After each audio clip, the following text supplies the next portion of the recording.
Welcome to Talking Data Equity for Friday, February 14th. And my name is Heather Kraus. I am a mathematical statistician, and I'm the founder of an organization called We All Count. And the purpose of We All Count is to build tools and do trainings for anybody who is working on any size of quantitative data project, small, little, like how many people came to my event on Saturday, to big, like how can I build a giant AI that'll solve all of my problems, whatever size of a project you're working on. Help you pay attention to the choices that you're making as you're working with quantitative data and how to harness the power of those choices to align your data project with your priorities and your values. That's what We All Count does. And my very favorite activity is this weekly gathering. We hold Talking Data Equity most Fridays, not every single Friday, but most Fridays. And if this is your first time, welcome. Anybody in any sector, in any country is welcome to attend. And the purpose is to create a space where we can talk about what's working, talk about what we're struggling with, share resources, share ideas, share examples, and also remember that we are not doing this alone. There are a lot more people out here in the world actually embedding equity into their work than we realize. And sometimes we have special guests, and this is one of those times. This is a special guest week, and I think our special guest is perfectly timed. I'm very, very happy, given everything that's in the news and going on in a lot of different countries right now, that we have a special guest. So I'm going to introduce our special guest in a moment, and a little bit of housekeeping because there's a couple hundred people here in a Zoom meeting. What we're going to ask is that while our special guest is sharing her slides and her stories and her examples, that you keep your microphone turned off. You can feel free to ask all the questions you want, have the conversations, have them in the Zoom chat. And then, depending on how much time we have left at the end, that'll be your opportunity to kind of raise your hand and ask questions live. Last thing, number one question is this being recorded? Are we going to share resources? The answer is yes. I'm going to put in the link, the place where you can always go to watch the recordings. And we'll also, in the comments to those recordings, we'll put links to the many, many resources we're going to talk about. All right. So less talking from me now, more talking from our special guest, who is Dr. Wendy H. Wong. And I am so excited. Dr. Wong is the author of one of my current favorite books that I'm handing out to everybody who I can get to read it. And the book's name is We, the Data, Human Rights in the Digital Age. And it, again, is just absolutely perfectly timed, this book. And we will put a link in the resources so you can get yourself a copy. I'm in Toronto. The Toronto Library has some, and you can also buy them. Dr. Wong is a professor and a principal's research chair at the Department of Economics, Philosophy, and Political Science at the University of British Columbia. In 2024, she was recognized as the UBC Okanagan Researcher of the Year, well deserved. She's a distinguished political science specializing in international relations, and her research includes global governance, technology, human rights, and NGOs, which is non-governmental organizations. Her recent book that I was just telling you about, which is called We, the Data, Human Rights in the Digital Age, merges all of these different sources of expertise with insights about human rights getting combined with insights about big data and AI. And it includes some really understandable, workable examples. You do not need a mathematics degree to read this book. The book has received all kinds of recognition. I can't list all of the recognition, but we'll definitely put it in the resources. But one that's really cool is the Balsillie Prize for Public Policy. Those of you in Canada know who Balsillie is, so that's a big deal. And it was also a finalist for the Lionel Gelber Prize. And if you're in Canada, or if you like great radio and you live in the United States, CBC has a great series called Ideas, and that book is just about to be highlighted on the Ideas series on CBC. Dr. Wong frequently contributes to media discussions on technology and societal issues, which is why you're in for a treat. Great presenter, great storyteller. And she is a previous director of the Trudeau Center for Peace, Conflict, and Justice, as well as the research lead at the Schwartz-Reisman Institute at the University of Toronto. Both are really cool places, which we will link to. I use their resources all the time.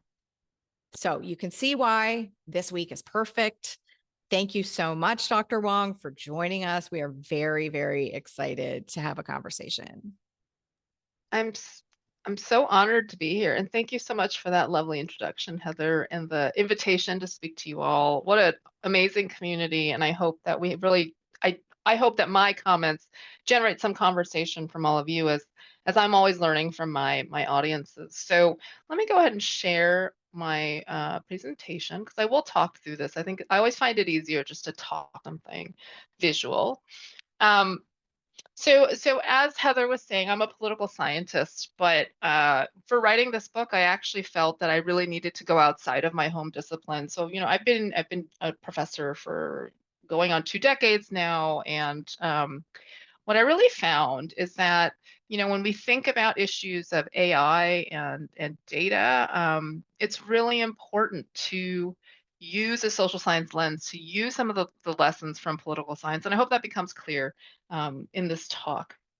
But as Heather was saying, you don't need a math degree to understand my book. I certainly don't have a math degree in my CV. I have all political science degrees. And one of the things that I've really came to realize in the process of writing this book is how often and how long data questions have been with us. So it's really ever since human beings have kept tabs on each other and about other people's belongings, your own belongings, about successes and failures. So, data keeping we can think of as digital data, or we can think about it as like clay tablets, registers, things that maybe we don't associate with the digital age. But I think what the digital age has done is multiplied our opportunities to be in the system, to be part of the data set, as it were. So for now, I mean, as we talk today, if you exist in the world, the chances are extremely high that there are digital data about you. Now, what makes this world different from the world of clay tablets is that the granularity of the data being collected about all of us, the scope of this collection, and who does the collection, how long these data last, and then most importantly, from a human rights perspective, especially for the perspective of this group, how we are treated as a result of these data. These have all shifted as a result of digital data, of the process of what we might call datafication, or the translation of human activities into digital data. And so what I'll be doing today is really drawing on a book quite heavily that was published by MIT Press in 2023. This is the We the Data book, Human Rights in the Digital Age. And it is a book about why data have become a deeply human preoccupation and why data are a human rights issue. And I think it's also about, it's definitely inspired by, but I think it tells the story of why some of the technologies with which society is currently seemingly obsessed with, what we call AI, are really so much about data, and therefore why we really need to use human rights lenses in a very rigorous way, human rights perspectives, human rights methods, to think about how AI affects how we live. And I think at this juncture, it is really important to highlight that AI systems, as much as policymakers and the media and AI creators want to hide this fact, AI systems really need three things, right? They need compute. So this is computing resources, hardware, the electricity grid. They need algorithms, that's the code, but they need data. So no AI model is very useful without data. And the most useful ones, the most advanced AI models, AI systems, are the ones that use lots and lots of data. So we're talking about billions of parameters, we're talking about trillions of data. So even though this is a book about data, I think it's also a book about why data are so central to AI and how the centrality is changing life for all of us, which makes it a human rights issue. Now, I think it's important to center the conversation around data, around AI to be one about data. Because as you might know from recent headlines just this week, just these past few months, there's been a lot of conversation, even more conversation about regulating AI than ever before. And so, Canada has signed on to the Council of Europe's Framework Convention on AI and Human Rights. Great.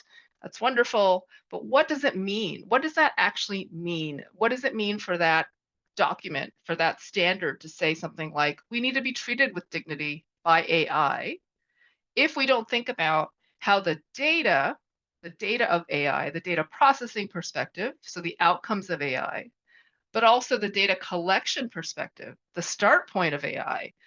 How do we talk about dignity in AI if we don't think about the data, which are there throughout the process of an AI system? So I'm going to be talking a little bit about some of the main points in the book, and then I look forward to having a conversation with all of you.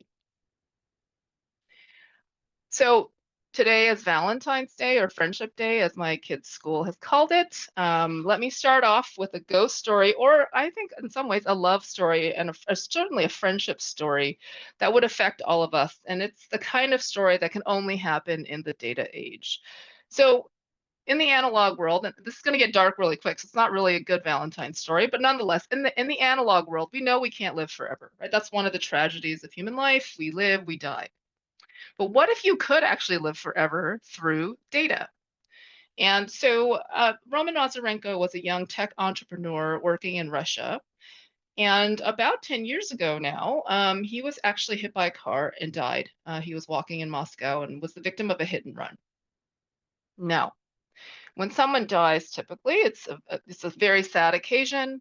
One of the things that makes it very sad is that they no longer can communicate with the living, right? So when people die, they stop talking to all of us who are still alive. Now, sometimes people think that there are ghosts in our midst when furniture moves, or there's whispering or cold spots in houses. The typical ghost stuff. But rarely do we think about ghosts in terms of a different type of thing. And I think I just turned off my slides. Yes, I did. Let me turn them back on. I'm sorry. Hang on a bit. Okay. Let me go back. Sorry, technical difficulties, of course. No worries. It's totally fine. Okay, so here we go. All Thank you. good. All right, so I'm gonna go back here. Right. I think I got too excited and hit the wrong button. Exactly. It's very spooky. Thank you. Yeah, Okay. that looks All perfect. right, there we go. All right, spooky. Okay. So, so typically we're thinking about cold spots and all these ghostly things, but Roman is a ghost for the digital age. So instead of doing those kinds of things, he texted. And this is maybe not a huge surprise for us living in the Chat GPT age. But one of the things that makes Roman's chats different is that it sounded like Roman, right? So one of his closest friends was when he was living was a woman named Eugenia Koida.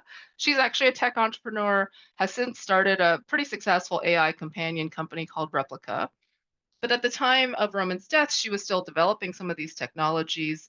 And she really mourned her friend because he kind of died very unexpectedly, very young, without much preparation, and therefore nothing really left behind except for a bunch of texts. And so she decided to take the text she had from Roman, and then she asked friends and family for donations of texts to construct a bot to sound like Roman. And in the end, she was apparently highly successful. It sounds like people who knew Roman, who text with his bot, agree this is a Roman bot. It sounds like he did when he was alive. And so this is one way that some people have used the data about us, or the data from us while we're living, to sort of still have us live, or have Roman live after he's gone. And that's because these texts are data that are exchanged between people. And so there's a sort of co-creative aspect to them, which I'll talk about later in the talk, that makes it difficult to actually know what happens to data once they're created. And so data ghosts are just one of the consequences of this kind of situation that we find ourselves in with data. Now, Eugenia's Roman chatbot is just one of many digital afterlife services. There's actually quite a growing sector in this regard. If you're interested, I talk more about that in the book. Um, but I think more generally, a system like ChatGPT or DeepSeek or any of these large language models, these LLMs, they're using data from all of us, taken from various digital sources, largely without our knowledge. And they use these to replicate general human conversation and interaction, which really leads me to think about data as the ghosts of our time, so to speak. And so there are a couple of questions that I ask in this context to try to unpack what it means to live in a world of data if data do not die. Okay, so if digital data can be used to recreate people, what does this mean about the relationship between data and human life? What does it mean to become data, and what can we do about it? That's the first set of questions. And the second set of questions has to do with our rights, our human rights, which have been around for quite some time now. And a lot of them are being tested, perhaps even violated, in a social context in which there's a lot of data intensive devices that are pervasive in our pockets, on our wrists, on our desks, in our homes, on the back ends of businesses. How can we think about human rights terms to design the best possible governance structures around data and therefore AI? So as I said, I like to structure this talk around five sort of major themes. And so, in general, we can think about just how often we're confronted with stories about data, right? Whether it's, coverage about companies tracking our behavior across the internet, or in the analog world, how, there's passive surveillance like facial recognition technology, or even license plate readers and other things like that that sort of monitor our lives. Um, and there's also a lot of stories every so often, on a regular basis, but not every day, but frequently we think about data breaches, right? There are a lot of data breaches that also happen that affect millions of people. And so it probably feels a lot like we can't do anything about this, that this is the way our daily lives are structured and organized. It's around data collection and the threat of data being lost or stolen. Many of us have smartphones. We depend on those devices for our day-to-day activities. I know I do. We engage with digital technologies, whether we like it or not. So texts, of course, emails, going to stores that use loyalty programs, having our purchase histories analyzed and tracked, living in houses that feature digital assistants like Alexa, perhaps with video doorbells and surveillance systems like Ring. So our lives are datafied, which, as I said a little earlier, is that our behaviors that often are revealing of our innermost thoughts. And a lot of our personal activities have become digital data. So they've become datafied. So another way to think about this might be to say that a big part of our lives have become data because of the ways that social and personal interactions are mediated through digital technologies. And so it's increasingly difficult to actually even separate a human life between digital and analog. I tend to think they're very much intertwined. So I think, given how different our lives as human beings have become in the last couple of decades, because of digital technologies, we really need to talk about how human rights needs to be in this conversation, because that's really what human rights are about. So another way that we might feel now is that we are data subjects. And like we are subject to data collection, data analysis, because data are being taken from us, but we actually have very little to say about the matter. I mean, we're often asked to consent to things that, terms that we don't necessarily read, we don't even understand because it's very legal. So data are being taken in exchange for access to various apps and other programs, and we feel that we have very little choice but to be subjected to this kind of data activity, this kind of data collection. And so one of the things that I want to remind people with this book, maybe the biggest point, the most meta point, is that it's actually important to think of ourselves not as data subjects, but as data stakeholders in this process of datafication. And one way to get us there to this point of stakeholdership is really to think through how human rights can be a vehicle through which we can act. And to be a data stakeholder, we really need to acknowledge our role as data sources, how important that role of data sources is, and why, even though there are billions and billions of us as data sources, we don't actually have to lose to powerful data collectors, rich data collectors that have lots of money and lots of data. You know, names like Google or Amazon, Microsoft, Apple, and Meta, the biggest of the big, right? Because I think one of the things that makes us stakeholders, and one of the things that I see a lot of potential in is um, we need to make our voices heard, right? And because there's so many of us and we're not all gathered together in cohesive groups per se, it is kind of hard to make our voices heard because there's so many of us with different ideas, and there are these very large companies that have clear defined interests. But I also think part of the other reason why we haven't thought about ourselves as stakeholders is because we don't think about data as intrinsically human. We are actually told often to think about data as a commodity. So I'm sure you've all heard that data can be bought and sold like oil. It's the new oil, super valuable. Sure, it is economically, data are economically valuable for sure. But we also hear terms like data are dust or detritus or exhaust. They're junk, right? They're byproducts. And we're told we are the product if we're not paying. All of these are partially true in the sense that they're all about data in a market sense. But I think that actually data are part of who we are. So it's not just the market, but our social identities, our political identities, our cultural identities, our own self identities are increasingly datafied. And so if that's the case, what if we subjected data to a globally endorsed framework like human rights? I think the stakeholdership language also is a is an important shift in mentality, in that being a stakeholder means we have skin in the game, right? And we have an entitlement to speak up. And rather than being subjected to data collectors' policies on how they make, store, and analyze data about us, we need to start directing that conversation to one where data has a future embedded in human rights. Now, there's some challenges to thinking about data in the human rights context. So let me just first talk about the challenges. Um, because data are sticky, like gum on the bottom of your shoe. So I really mean it in the sense that that metaphor should be stuck in your head. Sorry for the pun. It's really easy to step on gum, as we all know, unfortunately. And when you discover it half an hour later, it's really hard to take it off your shoe.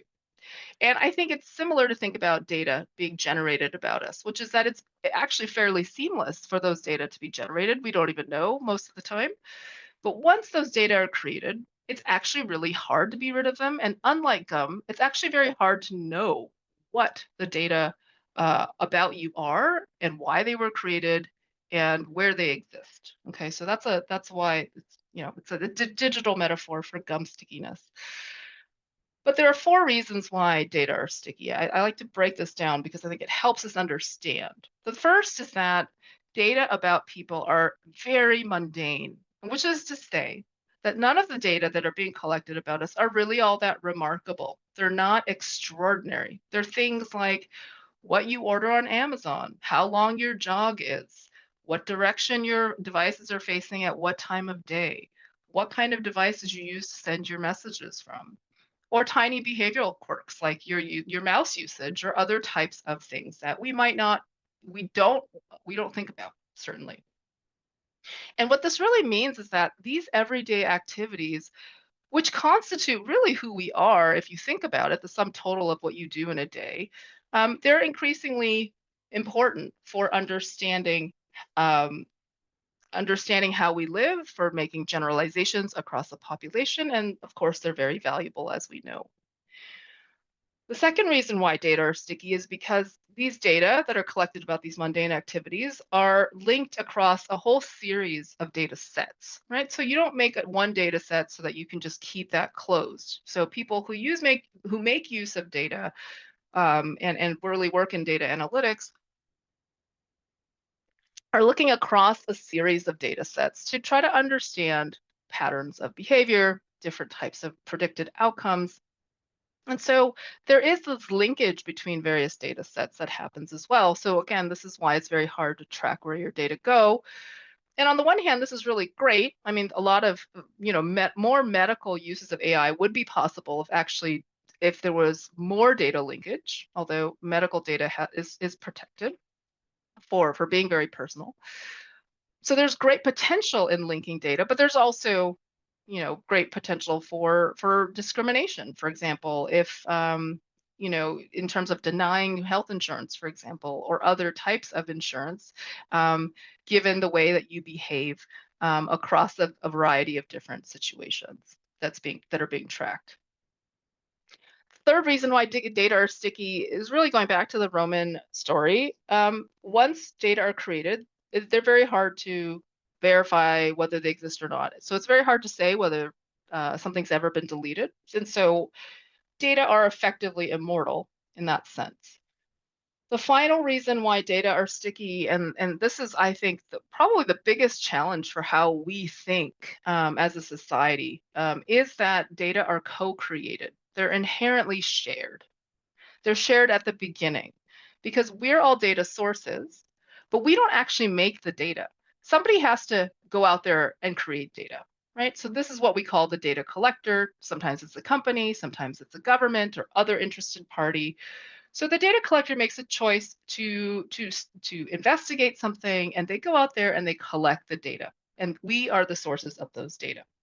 So it's really important to understand that without either us, the sources, or the collectors, there would be no data. And so this actually poses a problem in the sense that, in human rights terms, who owns data? And there are some models out there that try to give ownership of data to individuals from whom data are taken. But really, it's kind of tough when we think about this because you're the source of the data, but the company's actually gone to the effort of making the data, right? So that's one issue. The other issue about co-creation beyond the source and collector is that we need to draw attention to the fact that data are actually very often collective in nature. So whether we think about this explicitly, so this is a group photo or a text, or how data are used to sort people into categories that are, quote, like each other.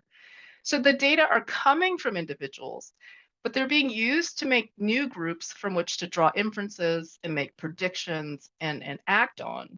And so we can affect someone else's experiences without even knowing them ever, without knowing how. And this is especially true when data are pooled. So it's important to think about data about all of us as being, we might all experience it individually, but the implications are both collective and individual. And so I do think human rights are really important, even though I think some of the qualities of digital data pose challenges for human rights. So let me review quickly, especially from a political scientist perspective, how we might think about human rights. So I apologize that this is review for some folks, but I think it's important to sort of distinguish or at least highlight the important parts of how we should understand human rights in the digital age. So it's hard actually to define what human rights are, believe it or not. But I think what they really highlight, what we call human rights, are about protecting what humans might become. So the political scientist Jack Donnelly points out human rights are not about human life as it's lived per se, but how it might be lived. And I would add, in terms of human potential. Right? So it's about potential, it's about what could be.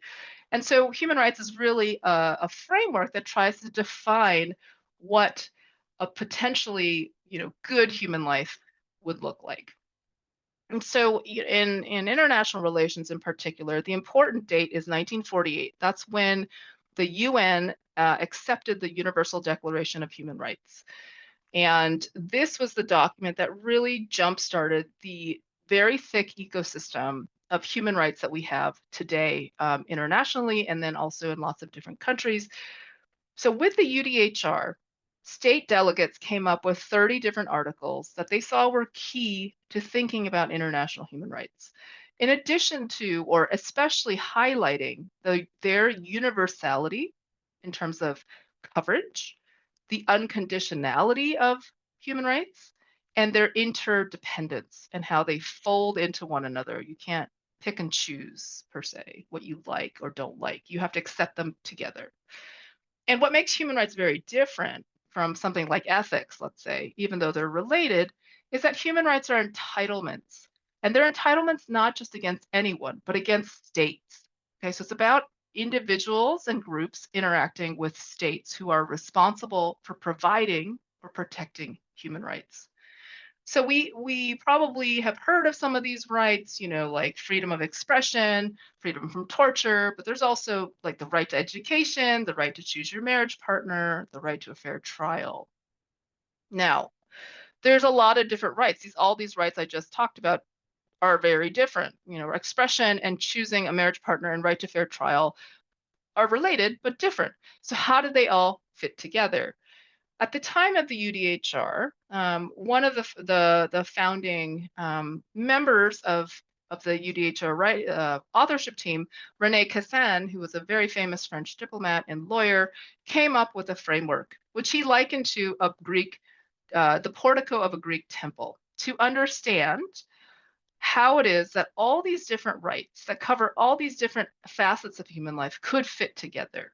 And as you can see on this slide, they fit together in this house, right? There's the front of the house, the columns of various types of rights, different categories of rights. So civil and political rights, for example, would cover expression and voting. Economic, social, and cultural rights cover things like the right to science or the right to education. So this kind of offered a framework by which to fit everything together. But then, this is good in the sense that it articulated what the UDHR looked like, right? But the content of those pillars can actually shift as technology shift, as situations in human life shift. But the bottom of the house, and this is what I want us to focus on in terms of human rights, the bottom of the house, the foundation, are the values of, at the time, dignity, liberty, equality, and brotherhood. Okay. Now these are the four values I argue in the book, and I maintain are what is fundamental to understanding how technology has changed human life. These are very important concepts, and they're also widely used. So it's hard to boil them down into simple definitions. But I think we can talk about the gist. Okay, so what they talk about is liberty. I talk about as autonomy in the book, and both liberty and autonomy mean the ability to act unencumbered in the world, to make and act on choices freely. But the autonomy is different from liberty in that autonomy is also about agency. And I think agency is really being challenged at this moment of datafication. We also should talk about dignity, right? Dignity is this idea that we are treated as though we're worth something. We feel as though we have worth, inherent worth, and we're treated as though we have inherent worth as human beings. The idea of equality is related to this. It speaks to a certain baseline to be treated without discrimination and to be treated like everybody else. And finally, I call brotherhood community, to update the word, but to capture its meaning, which is really about sociality and membership, right? It's about belonging together, living a life together as rights bearing individuals. And so it's really important, actually, in this context to think about dignity and equality, autonomy and community as ideas that have not changed. But the stickiness of data actually makes some of this maybe harder to realize. Maybe it changes the context in which we understand ourselves and one another. And so while stickiness of data can hurt or change our abilities to exercise autonomy and dignity, or thinking about how AI systems are deployed across different populations in an an unequal way or have unequal outcomes for different types of people, and thinking about how community has changed. I don't think that I don't think that data creating are actually creating a situation where we, I think, value these ideas more rather than less because of some of the political problems that we've encountered um, due to AI technologies. Now, I sometimes talk about big tech. I'm not going to talk about big tech today, but I'm happy to talk about it more in the Q&A. I'm actually working on a book right now on this very issue of how to think about big tech governance. So I'm happy to explore in the Q&A, but I will skip to the next point because I actually think data literacy is an important topic for this group. And it's one that I feel very strongly about. And so I'm actually really happy to be able to talk to all of you about this issue. So the last thing I do want to talk about is this idea of data literacy as a human right. Now, I started this book project looking at this very dense ecosystem, as I mentioned, of human rights that exist. Um, and I thought I can't add another human right to this very long list. Like people are really good at writing books that say we need a human right for X, right? But the more I wrote, the more I progressed in the book, the more I thought, hmm, if only people had an entitlement to data and understanding what data are, I think that would change a lot of things.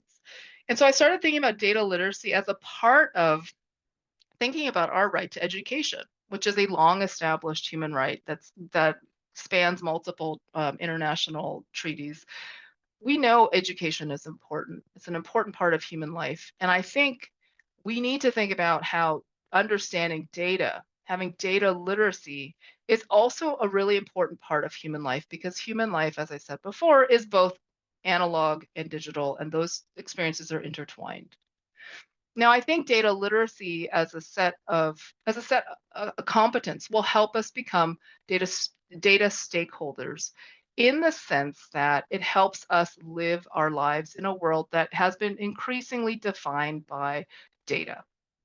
And I think if you don't have a human right around data literacy, understanding data, teaching about data, you are creating a situation where you risk leaving most of us, who I would say are not data literate, behind to the to and swing the situation such that those who are data literate or data experts really making them much more powerful, swinging the balance of power and understanding and information in favor of those who are experts at data. And I think that then, actually intensifies the imbalance we already experience today. So what is data literacy? Data literacy is about competence. So it's about individual skills, but it's also actually a general framework for understanding the world. Okay, so it's not about data expertise. It's not about data science. It's not about I'm going to go out there and be able to break down and find different insights from a bunch of different data sets and manipulate data to make sense of the world. That's not what data literacy is. Data literacy is really understanding what questions are behind data. This is, very similar to what Heather, when you were talking about this group, why this group was founded. It's about understanding the choices that are embedded in data, the values and preferences that data creators have and how that's reflected in the data sets they create. And it's about a general set of assumptions around what data can tell us and what data can't tell us that are part of this ecosystem of data that has come about um, that that hides all of that, right? If data are human creations, then it's important to understand what the human judgments behind those data are. And so I'm really happy that there are both groups like We All Count in terms of uh, getting people together to talk about some of these issues and teach people how to use data for their purposes. And I also think there are a lot of community programs out there now to show us that indeed it's not about data scientists and data expertise to understand the basic premises behind data creation, but we're all data set builders. We all make assumptions about what matters in the world. And if we want to, we can all create systematic data about things we observe. And I think this is a really important thing because often people are very scared or mystified about data. You say data and people just, I see it when I give talks. Some people feel very faint. They see rows of numbers. They might feel disabled. They might feel ignorant. Some of us might feel very, very excited when you see a data set, but the truth is, I think hidden by these numbers, right? Which is that they come from somewhere. You don't go out in the world and pick a data as you would a cherry or a rock or a bacterium. There's no a data out there. Somebody made those data.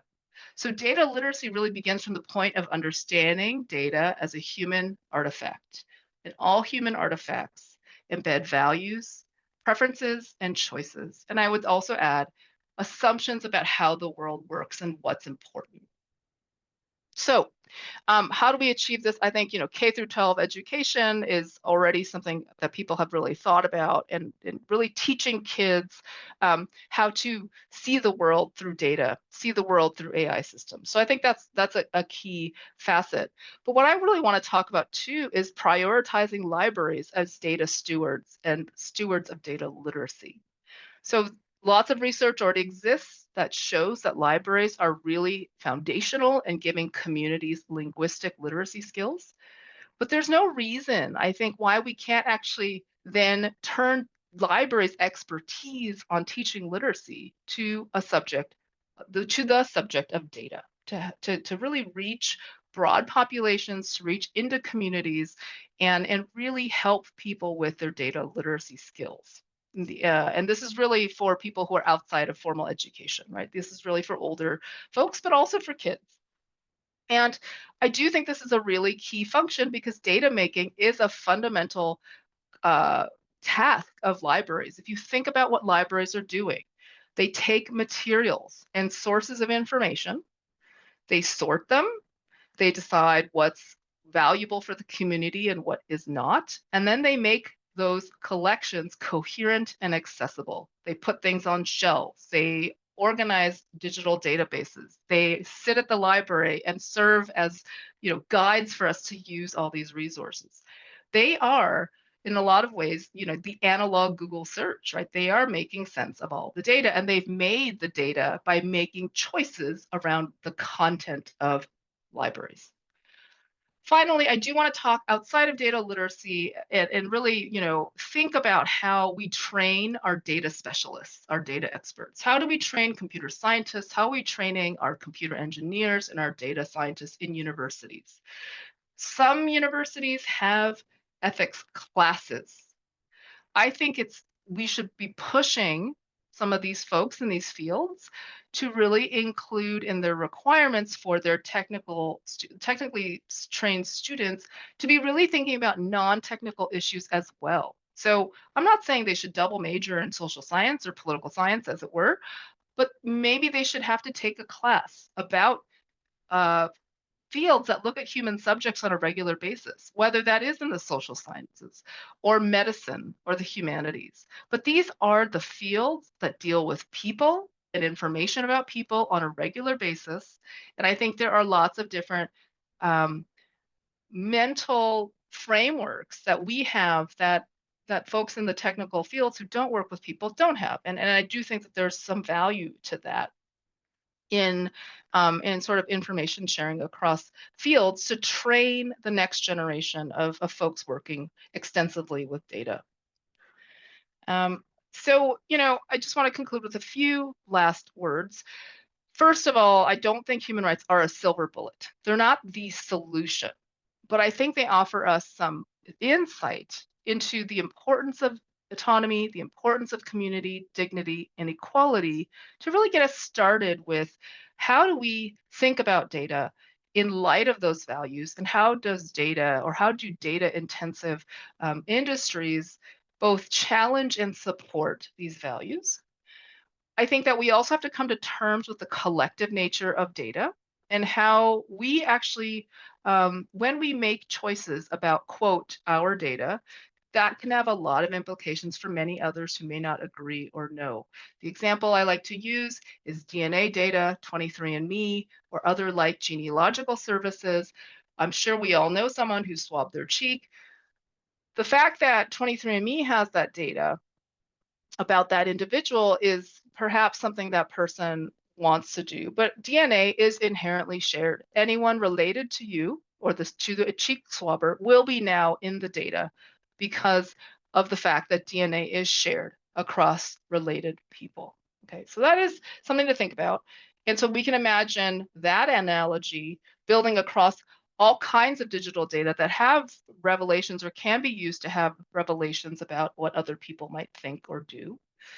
And I think this collective aspect of data actually makes it difficult in a lot of ways to have collective action around uh, datafication, around data issues related to AI, because algorithms are sorting all the observations, all the data that they've taken from people and putting us in different categories and shooting us down certain paths or filtering us down certain ways of thinking and doing and what we see.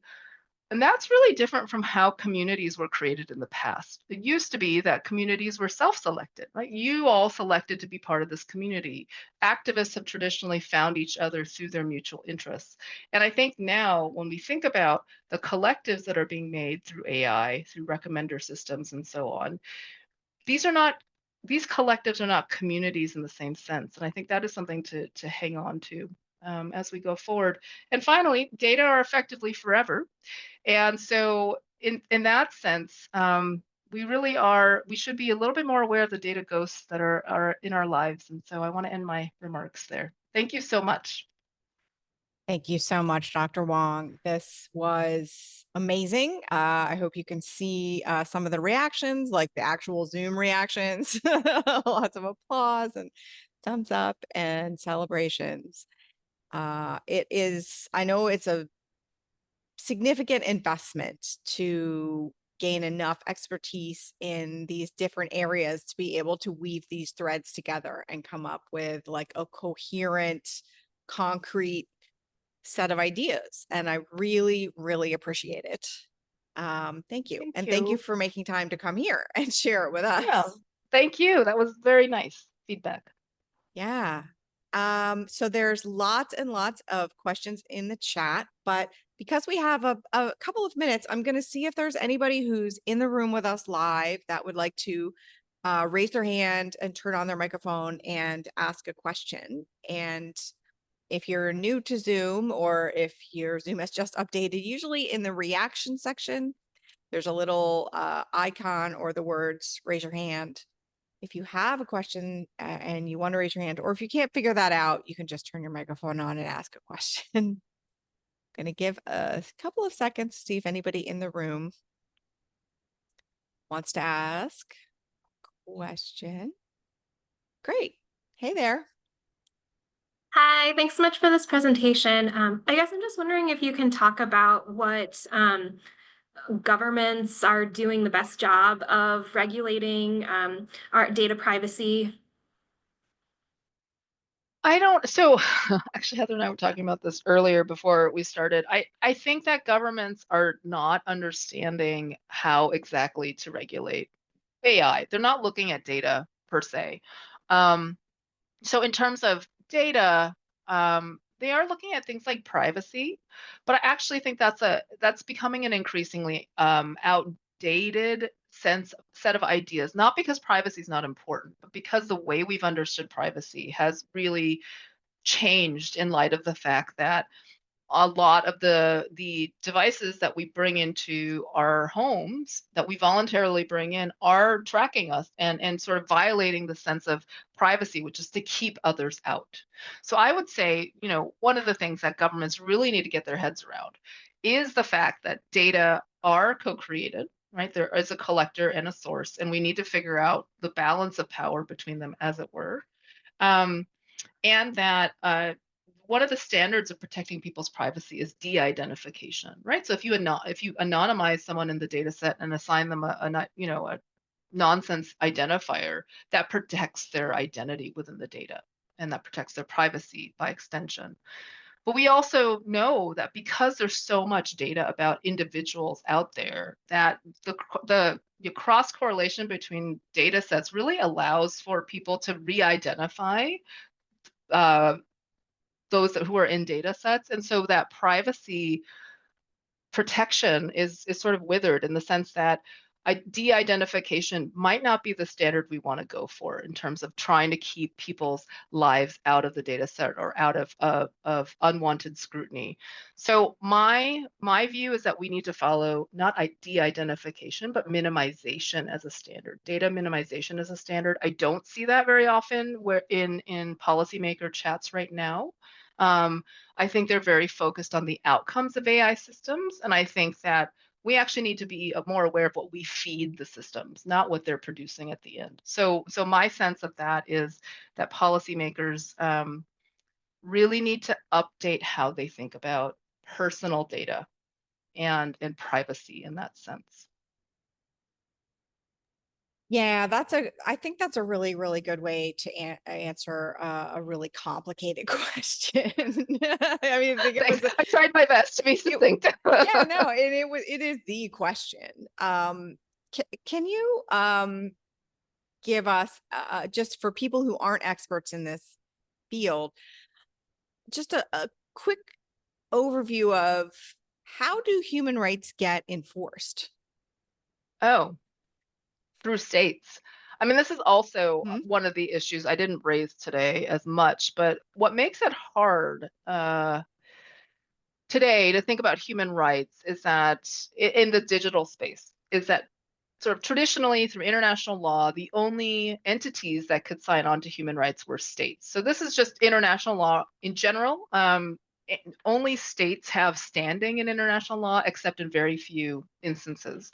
And But in just to general, clarify, you mean states, small s, not states part of the United States. Like you mean that's right. I I mean, just want to states like clarify. countries, countries, Yes. only countries. Sorry, that's political science jargon. Only countries have standing, right? So Canada, the United States can sign treaties, but companies cannot. And this is a real increasing problem. And this is what I talk about actually in the Mm, bit that I skipped for this presentation, is that increasingly big tech companies or just digital tech companies are really they're doing things that states do. They provide what we might call infrastructure, like think about cloud computing, think about like digital mm. marketplaces. They're providing infrastructure for human life, not just products, but like actual services through their platforms that facilitate other human activity. And, you know, human rights violations can be quite extensive on these platforms. Think about social media and harassment and the limits of freedom of expression. And so what do we do in a context where the human rights law only really manages the responsibilities of states? Some human rights laws have recognized that companies ought to respect human rights, but Mhm. ultimately, if companies don't respect human rights, it's up to governments to go and enforce those rights. So if you think about like in mining situations, if a mining company is Right. abusing Yeah. their workers, it is not the mining company's fault per se.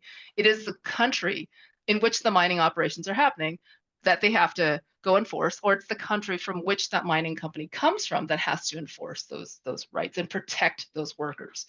So it is kind of dicey because I think increasingly we're seeing that human rights are actually both being determined by and violated by companies, and they are not technically responsible. So that is something the UN is working on.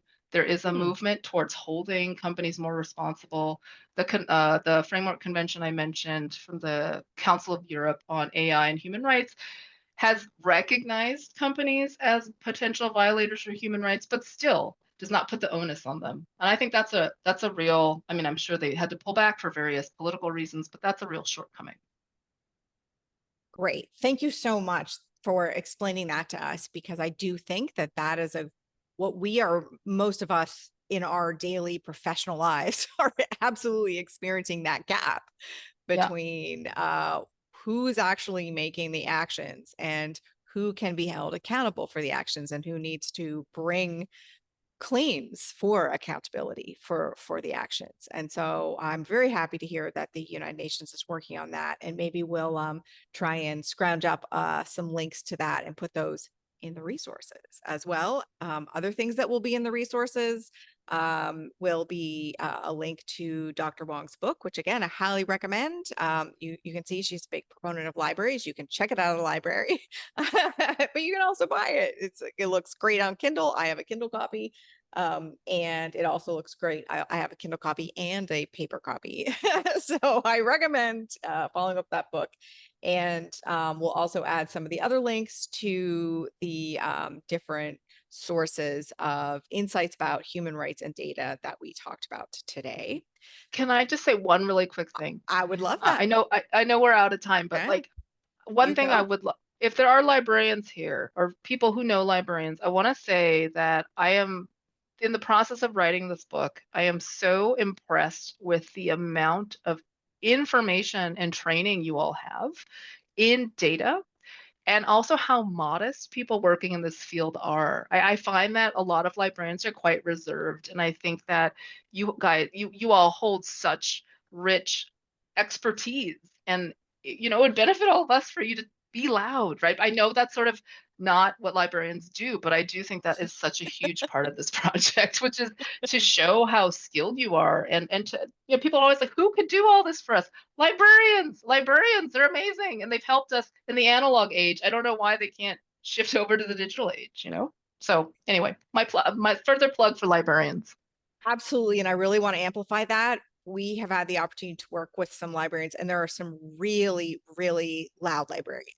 And so, again, as usual, if people know librarians that would be great guests for Talking Data Equity, write to me, tell me, hook me up with the librarians. But we will leave it there because we know lots of you have back to back, and we want to respect Dr. Wong's time as well. Thank you so much, Wendy. This has been amazing. I really appreciate you Heather. carving out this time and for writing the amazing book. Thank you. Thank you all. It was so great. All right. Take really good care of yourselves and each other. And we are back next week with an expert on Sami indigenous data collection. Sami, that's like in the north part of the globe, and it's really cool. So we will see you next Friday. Bye, everybody. Heather, do you want me to stay on, or should we say bye? We'll say bye. Okay. Thank you.